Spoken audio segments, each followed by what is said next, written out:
Então, a aula do dia 3 de setembro, né, de treinamento físico, é a parte 2 da aula da manhã. Nós vamos continuar com a aula do André Mello, né, ele colocou lá, já fez uma introdução sobre os aspectos evolutivos, trazendo uma linha temporal aí do processo de formação, né, do planeta Terra mesmo, e como nós estamos inseridos, a vida na Terra, super interessante.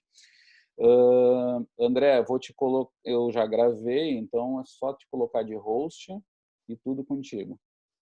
Tá. Agora foi.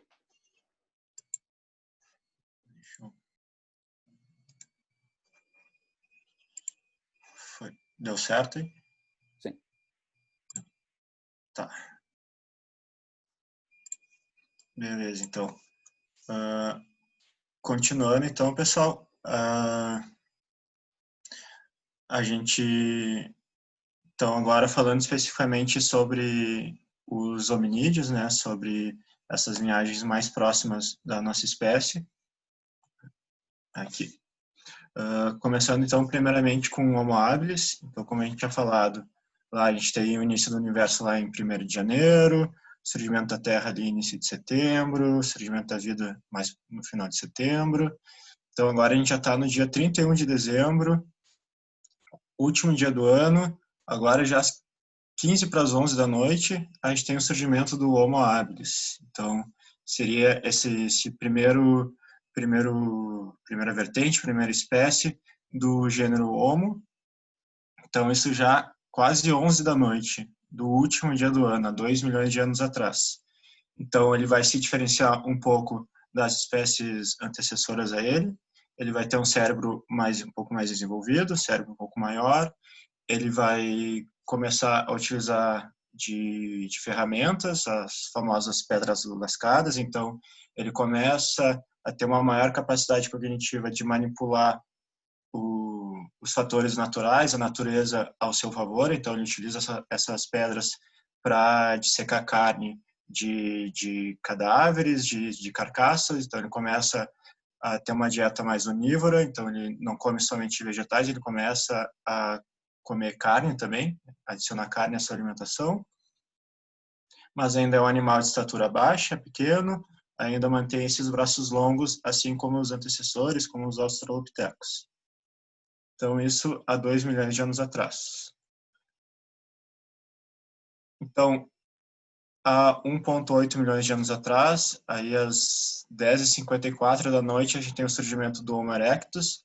Então, isso é um fator que muitas espécies elas existiram concomitantemente. Então, não necessariamente uma espécie desapareceu para dar surgimento para a próxima espécie de humanoide. Elas foram, em determinados momentos, existem relatos, registros fósseis de mais de 6 espécies vivendo ao mesmo tempo no planeta Terra. Então, assim como a gente tem diferentes espécies de cachorros, diferentes espécies enfim, de peixes, em determinado momento existiram diferentes espécies de humanos vivendo no planeta Terra. Então, o Homo erectus ele foi contemporâneo tanto do Homo habilis quanto dos Homo sapiens mais primitivos. Então, o Homo erectus, os autores colocam que ele seria uma linha divisória símio-humano. Então, tudo que veio antes do Homo erectus teria um aspecto mais símio, um aspecto mais próximo do macaco, um aspecto mais siamesco, e tudo que veio a partir do Homo erectus seria um aspecto mais humano, um aspecto mais similar com a nossa espécie, com o Homo sapiens sapiens. Então, ele tem um desenvolvimento do cérebro ainda maior, isso é um preço evolutivo que ele acaba pagando. O cérebro é um órgão que na nossa espécie ele tem cerca de 2% da massa corporal, mas consome até 20% das calorias ingeridas. Então, o cérebro é um tecido que consome muita energia para pouca massa corporal. Então, ele acaba, ao invés de, como outros animais, de desenvolver músculos mais fortes, desenvolver garras, desenvolver dentes mais afiados, desenvolver maiores velocidades, ele acaba indo para uma linha evolutiva que ele desenvolve um cérebro com maiores capacidades cognitivas e intelectuais, que vai dar certa vantagem evolutiva para ele em alguns aspectos. Então, ele acaba se utilizando desse cérebro maior. É um ser já mais que caminha, que se mantém de forma mais ereta, ele é um pouco mais alto, ele começa a ter esse comportamento de caça em bandos, então ele começa a ter esse comportamento de caça em agrupamentos. O Mlodinow vai comparar esse comportamento de caça dele em grupos, esse surgimento desse perfil, desse comportamento social, ao que seria o primitivo do nossos jogos de equipe, nossos jogos de time. Então, lá eles se agrupavam, se coordenavam entre alguns indivíduos para atingir determinado objetivo, como abater uma caça, abater um antílope, por exemplo. Mas hoje em dia a gente se organiza ali entre 10 a 11 pessoas para marcar um gol no time adversário. Então, esse surgimento desse padrão, desse comportamento de time, de jogos em equipes, a gente poderia, de certa forma, remontar a esse início desse comportamento de caça que surgiu lá com o Homo erectus há 2 milhões de anos atrás. Então, ele ainda vai ter essa capacidade de controlar, manipular o fogo, então ele aumenta ainda essa capacidade de utilizar os fenômenos físicos da natureza a seu favor. Ele vive em acampamentos, em pequenos agrupamentos, em tribos, e vão ter os primeiros indícios fósseis de cuidado dos fracos e frágeis no Homo erectus. Então, foi encontrado um registro fóssil de uma espécime fêmea do Homo erectus com altas deformidades em decorrência de um tumor por hipervitaminose A. Então, a quantidade de deformidade óssea que ela apresentava no seu esqueleto indica que ela permaneceu ainda viva por semanas ou até meses, apesar de estar com esse nível de tumor no corpo. Então, provavelmente isso indica que alguém cuidou dela, que houve uma estrutura social, uma estrutura comunitária, interpessoal para cuidar desse indivíduo. Então, é o primeiro indício ósseo que a gente tem dos humanoides desse comportamento de cuidado de alguém, de algum indivíduo cuidar de outro. Então, alimentar o outro, nutrir o outro, apesar dele não ter mais capacidade de caçar por conta própria, coletar por conta própria, enfim. Eu acho esse fator especificamente muito interessante para nós que somos, né, trabalhamos na área da saúde, trabalhamos cuidando dos outros, cuidando da saúde das outras pessoas. Então, acho que assim como esse comportamento de caça remeteria aos jogos de equipe, acredito que a gente pode fazer esse paralelo, que esse comportamento de cuidado que vai surgir com o Homo erectus remeteria ao surgimento da própria profissão de saúde, da própria medicina, da própria educação física, fisioterapia, enfim, todas essas profissões que lidam com o cuidado do próximo, uma característica muito específica dos humanos, né? Então, aqui a gente está com o Homo erectus, logo antes das 11 da noite, e a gente vai ter ainda o surgimento do Homo sapiens e o surgimento do Homo sapiens sapiens, então especificamente a nossa espécie. Aí alguns autores colocam 200 mil anos atrás, outros autores colocam 120, 150. Enfim, acredito que a precisão da data não é o mais importante aqui, mas sim essa perspectiva de que a gente já está quase na meia-noite aí, né? Já estamos praticamente estourando champanhe para a virada do ano, e aí que surge a nossa espécie, aí que surgem os Homo sapiens sapiens. Curiosamente, em decorrência de registros de falta, de ausência de registros fósseis, a emergência da nossa espécie, da nossa própria espécie, ela é um pouco obscura com relação ao Homo habilis, Homo erectus, em relação às outras espécies, mas o que se sabe é que, originalmente, a nossa espécie ela é caçadora-coletora, então vivia em regime de caçador-coletor, vivia em regime de caçar animais, caçar outros animais, de coletar sementes, coletar frutas, coletar plantas. Vivia em agrupamentos de bandos, então tinha sempre essa organização social, essa organização coletiva, e vivia de forma nômade, ou seja, não fixava a residência sedentária em uma determinada região. Então, uma tribo, uma comunidade, ela permanecia em uma determinada região, se aproveitando, utilizando aqueles recursos naturais que aquela região propiciava, e quando esses recursos se exauriam, ficavam baixos demais, esse agrupamento se migrava, deslocava para outra região para utilizar os outros recursos. Então, mas ainda que tenha surgido há 200 mil anos a nossa espécie, o Homo sapiens sapiens, os autores colocam que ainda assim, se a gente pegasse uma máquina do tempo e voltasse a 200 mil anos atrás, a gente ainda não conseguiria conversar com esse Homo sapiens, a gente ainda não se reconheceria tão semelhante a ele. Então, eles colocam que há cerca de 40 mil anos houve uma revolução cognitiva da nossa espécie, houve alguma alteração a nível comportamental, de sistema nervoso. Os autores colocam que não foi necessariamente uma alteração estrutural, uma alteração de tamanho, de volume de cérebro, alteração da forma de algum lobo cerebral, não foi nesse sentido. Então, eles acreditam que foi uma alteração a nível de interconexão, uma alteração mais funcional entre as conexões dos campos, das regiões cerebrais, que levou a essa revolução cognitiva que vai dar origem ao que se chama de comportamento do homem moderno, comportamento do humano moderno, que vai ser essa capacidade de cooperar com um grande número essa capacidade de intelectual, de abstração mais complexa, que vai permitir que ele coopere com um grande número de indivíduos de maneira mais flexível, que não tem essa estrutura social tão rígida. Então, o Harari vai comparar como as abelhas são seres sociais que conseguem cooperar com um grande número de seres. Então, a colmeia tem um grande número de indivíduos, são sociais, elas conseguem cooperar entre si, mas é uma estrutura social muito rígida. Então, tem a abelha rainha e as abelhas operárias ali. Ele faz o jogo de que dificilmente as abelhas vão derrubar a rainha, instituir uma república, instituir uma democracia, ou vão alterar sua estrutura social.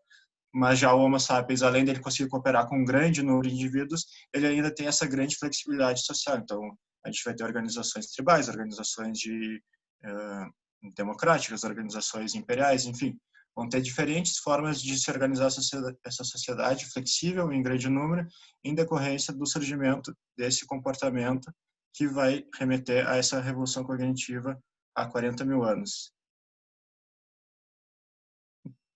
E ainda a gente vai ter principalmente duas grandes revoluções que vão ser importantíssimas para a gente compreender a condição que a gente está hoje.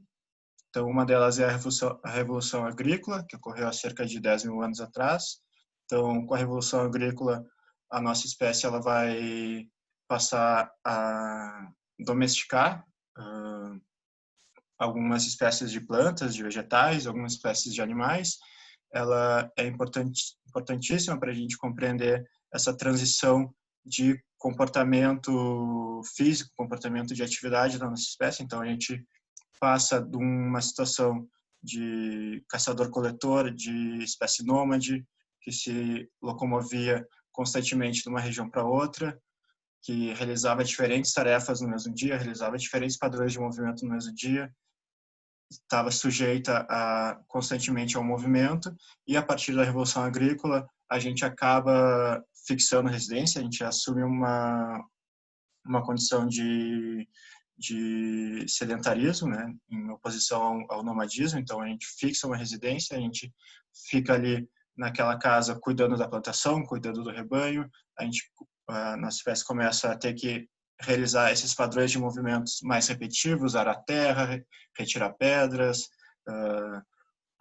cavar canais de irrigação, construir cerca, tocar o gado, tocar o rebanho, enfim, começa a alterar esses padrões de movimento. Então, se a nossa espécie está aí há 200 mil anos, então ela ficou 190 mil anos realizando determinados padrões de movimento, se comportando de determinada forma, tendo estímulos tanto para o seu sistema nutricional, seu sistema cognitivo, seu sistema emocional, psicológico, seu sistema musculoesquelético, seu sistema neurológico, de maneira geral, de determinada forma. Então, a gente foi moldado geneticamente nessa condição de caçador-coletor, de indivíduo nômade, de indivíduo tribal, que vivia em tribos de até 100, 150 em pessoas.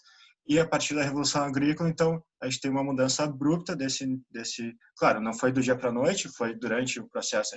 Se coloca 10 mil anos, mas foi entre 11 a 13 mil anos atrás, então foi um processo que ocorreu ao longo de milhares de anos, mas ainda assim, muito rapidamente da perspectiva bioevolutiva. Então, culturalmente muito rápido, historicamente culturalmente muito lento, né, milhares de anos, mas biologicamente muito rápido. Então, não houve tempo geneticamente falando, para a nossa espécie alterar o seu genoma, seu genótipo, para se adaptar a essas novas condições. Então, a gente tem esse genoma daquele caçador-coletor, daquele ser que vivia há 200 mil anos atrás, mas a partir de 10 mil anos atrás a gente altera esse padrão de comportamento, esse padrão social, essa cultura vai começando a ter mais influência sobre os nossos padrões de vida diário. E há 200 anos atrás, então, a gente tem a Revolução Industrial. Se com a Revolução Agrícola a gente assume esse estilo de vida rural, esse estilo de vida de campo, de fazenda. Há 200 anos atrás, com a Revolução Industrial, então, a gente tem uma nova virada de jogo. Então, a gente tem esse aumento das cidades urbanas modernas, a gente tem esse êxodo rural, então as pessoas migram do campo para a cidade. Então, se lá no campo elas faziam determinados padrões de movimento, determinadas atividades relacionadas ao campo, agora elas moram na cidade, elas realizam determinados padrões de movimento, determinadas atividades relacionadas à cidade. Então, ainda assim, muito longe, ainda mais, né, muito longe daquele ser humano que vivia de forma nômade, caçador-coletor, mas agora numa cidade urbana com alta densidade populacional, exposto a diferentes estímulos urbanos que a gente está super acostumado a ver, que vai, sem dúvida nenhuma, vai acabar interferindo nessa relação desse biológico com essa cultura. Então, a ideia da gente ter feito essa passada rápida filogenética é para a gente chegar aqui e perceber que a gente tem uma construção biológica, a gente tem uma construção evolutiva da espécie, mas que a partir ali de 40 mil anos, principalmente 10 mil anos atrás, a gente tem esse aparato cultural, esse aparato social que vai interferir fundamentalmente sobre esse nosso corpo biológico. Então, esse nosso Homo sapiens sapiens, esse nosso aluno, esse nosso atleta, esse nosso paciente, ele vai estar muito permeado tanto por essa biologia evolutiva de milhões, bilhões de anos, quanto por essa cultura, esse aparato social, essa estrutura histórica de milhares de anos. Então, a ideia principal dessa aula é esse recado, de que a gente fique atento que a gente está avaliando o sujeito biológico, a gente está avaliando o sujeito evolutivo, filogenético, mas a gente também está avaliando um sujeito cultural, um sujeito que tem uma estrutura cultural histórica por trás dele, que com certeza vai influenciar muito sobre o sistema musculoesquelético, neuromuscular, nutricional, enfim, todo o organismo desse corpo. Então, a ideia agora é a gente trazer alguns exemplos rapidamente de como esse corpo humano, que é permeado por essa biologia, essa cultura, pode se relacionar com a perspectiva do treinamento físico. Então, a gente trouxe 3 exemplos, basicamente. Um exemplo é de membro inferior, um exemplo de membro superior e um outro exemplo, daí, né, puxando para o grupo do professor Tarta, né, Tarta, falando um pouquinho mais sobre a locomoção humana e de como isso pode estar relacionado com esses aspectos bioevolutivos. Então, primeiramente, com relação ao membro inferior, então, o aspecto da corrida, algo que vocês provavelmente estão ouvindo falar, essa discussão se é melhor correr com calçado, é melhor correr descalço. Correr descalço é mais natural, mas correr de calçado protege o pé, dá suporte para o pé, o que é melhor, qual que é melhor, qual é a dose, qual é a intensidade, qual é a frequência. Eu jogo meu calçado fora e começo a correr descalço, eu vou para a grama, eu vou para a areia. Enfim, são discussões que estão presentes, que estão acontecendo e, de maneira geral, já antecipando, não existe ainda um consenso forte da literatura sobre qual é a melhor dose de resposta, qual é a intensidade, qual é a frequência, qual é o volume que a gente tem que utilizar a corrida descalço, a corrida com calçado. São hipóteses que surgem, são a partir dessa perspectiva bioevolutiva de que correr descalço é mais natural, é a forma de correr que nosso corpo se desenvolveu, mas que ainda assim é algo que tem que ser melhor estudado, que tem que ser melhor avaliado, qual é a pessoa que pode correr descalço, qual é a pessoa que não pode correr, em que situação, é na grama, é na areia, é no asfalto, enfim. São questões que a gente, apesar de, né, dar vontade biologicamente, né, evolutivamente pensando, dar vontade de sair correndo descalço aí pela rua, mas tem que ficar com um pouco, puxar o freio de mão, porque são questões que a literatura ainda está estudando, então são hipóteses que estão sendo levantadas e a gente tem que ter um pouquinho de cuidado na hora de tomar algumas atitudes a esse respeito. Então, a gente trouxe principalmente 2 artigos de revisão, um do Lieberman de 2012, é um artigo muito bom, que ele faz um apanhado geral muito interessante, tanto dos aspectos de saúde, aspectos biomecânicos, mas de 2012, então um pouquinho desatualizado, e esse de 2020, do Francis e Schofield, que é uma revisão narrativa, que dá um suporte e faz uma atualizada da revisão do Lieberman de 2012. Então, o que os autores vão trazer principalmente? Qual vai ser a base dessa discussão de correr descalço, correr com calçado? Isso decorre principalmente da teoria da incompatibilidade biológica cultural. Então, o que seria isso, essa incompatibilidade biológica cultural? Seria esse desencontro entre a biologia e a cultura. Seria essa dissonância entre esse corpo biológico e esse corpo cultural. Então, a gente tem um corpo biológico que foi moldado para determinada situação e a gente tem uma cultura que dá determinados estímulos. Então, um exemplo que a gente poderia pegar da nutrição, lá o nosso Homo sapiens sapiens, caçador-coletor, se desenvolveu no ambiente onde alimentos ricos em açúcar e gordura não eram tão presentes, não eram tão disponíveis de maneira tão generosa, tão frequente. Então, ele desenvolveu um sistema, um organismo de maneira geral, nutricional, gástrico, enfim, sistema lipídico de maneira cardiovascular, que não estava adaptado, não está adaptado para ingerir quantidades tão altas dessas substâncias químicas. Mas a gente vive numa cultura, num momento histórico, numa sociedade que a gente tem acesso barato e em alta densidade, alta quantidade a esses alimentos. Então, a gente tem uma biologia, um corpo que não está preparado para receber quantidades tão altas desses alimentos, e a gente tem uma cultura que fornece quantidades muito altas desses alimentos. Então, a gente vai acabar tendo doenças, a gente vai acabar tendo quadros de obesidade endêmicos, em decorrência dessa incompatibilidade biológica, cultural, nutricional. Então, isso seria o nosso exemplo da nutrição, e os autores vão a partir desse conceito de incompatibilidade biológica cultural, para o exemplo do calçado. Então, o calçado seria uma estrutura cultural, né? Seria um objeto cultural, um suporte externo ao corpo que, talvez, é uma hipótese, que o nosso corpo biologicamente não está preparado para utilizar, não está preparado para estar sob efeito dele. Então, a gente, né, fazendo esse traçado histórico, nossos antecessores, nossa espécie, nossa espécie não, nossos antecessores são bípedes há cerca de 6 milhões de anos. Então, há 6 milhões de anos a gente está em pé, ereto, de pé descalço, caminhando e correndo de pé descalço. Há cerca de 30 mil, 45 mil anos a gente tem os registros dos primeiros calçados minimalistas, então são mocassins, chinelos de sola fina, né?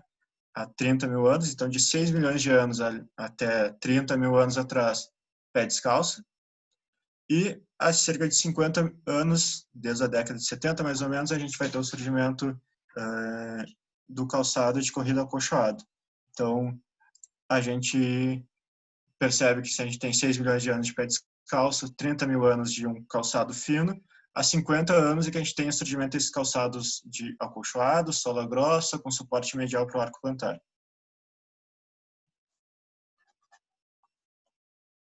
Então, os autores vão começar a discutir que, apesar da corrida ser um movimento natural para a nossa espécie, ela tem uma alta prevalência de lesão entre os corredores, cerca de até 30% a 70% dos corredores apresentam pelo menos uma lesão por ano.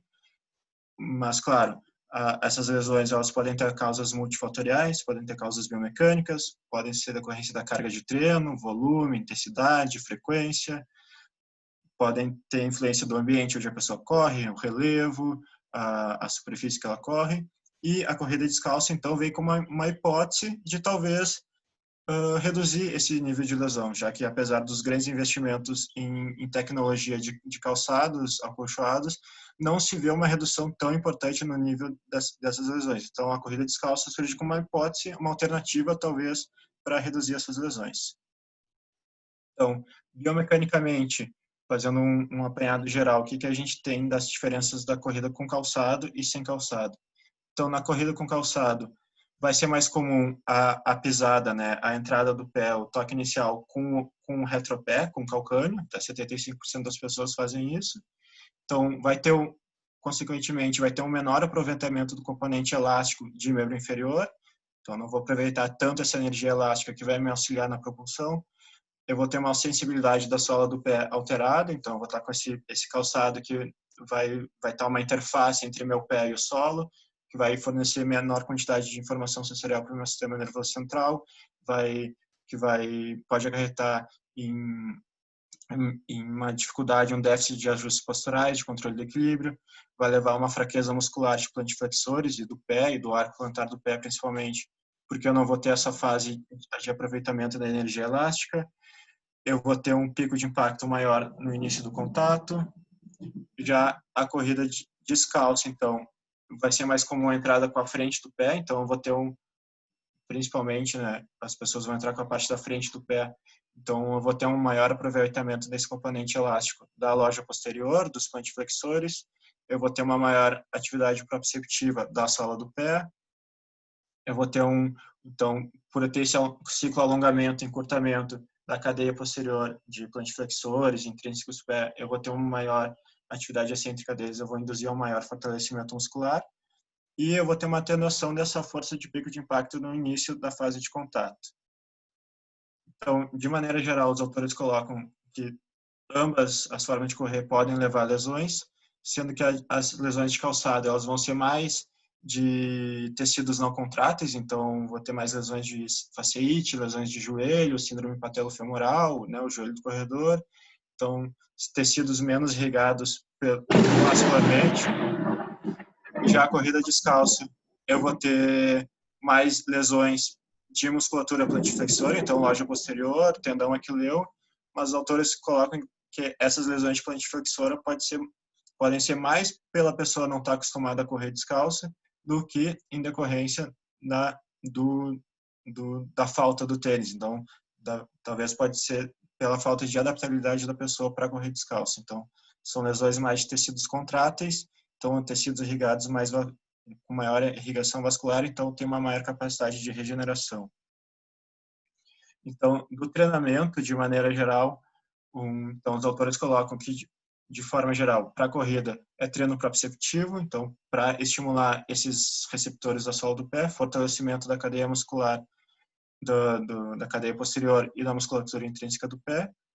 E se for correr descalço, então se coloca que seria interessante correr descalço em superfícies irregulares para estimular esse componente elástico e para induzir a variabilidade da pisada da pessoa, para não impactar tão repetidamente as mesmas estruturas teciduais. Mas, claro, fica o parênteses, fica a exclamação de ainda não sabe qual é a melhor forma de transição de uma corrida de calçado para descalço. Mas, enfim, a ideia aqui é mais trazer isso para a discussão, botar a pulga atrás da orelha de que é algo que está sendo discutido e é algo que a gente acredita que a gente deveria estar um pouco mais atento e conversando sobre isso. Então, acho que eu vou rápido. Ricardo, aqui tem mais 5 minutos. Eu não sei se eu... Isso aí, mais uns 4, 5 minutos. Um pouco menos, uns 3 minutos.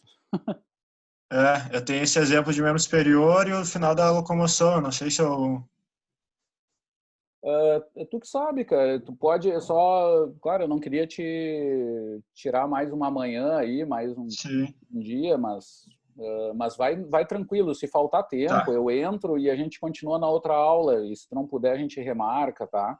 Mas vai tranquilo. Não, mas acho que vai. E eu entro ali. Quando eu entrar, é pra dar uma parada mesmo, para não dar cortada, né, no vídeo. Tá. Vai tranquilo. Tá, beleza. Então, acho que um pouquinho mais rápido aqui a parte de membro superior. A relação de luta e bipedalismo, esse estudo do Carrier, que ele comparou diferentes formas de dar soco com os membros superiores. Então, de maneira geral, ele traz que os mamíferos são animais que utilizam da luta bípede, então eles apoiam os membros traseiros para desferir golpes com o membro dianteiro. Então, eles utilizam nessa estrutura locomotora, né, de corrida, caminhada, para a luta, para a agressão. E nos hominídeos tem relatos de altos níveis de competição física entre os indivíduos, então provavelmente isso influenciou o sistema musculoesquelético desses animais, né? Então ele faz essa relação entre músculos protratores e retratores a partir da curva de relação força-velocidade. Então os músculos protratores seriam os músculos quadrúpedes que vão desacelerar o corpo, eles são os que levam o membro à frente, então eles vão desacelerar o corpo, então eles vão trabalhar em fase excêntrica, então consequentemente como eles trabalham em fase excêntrica, eles têm uma maior capacidade de produção de força, então eles não precisam ser tão grandes, né? Eles podem ser menores, ter menor volume, então eles têm uma menor área de secção transversa.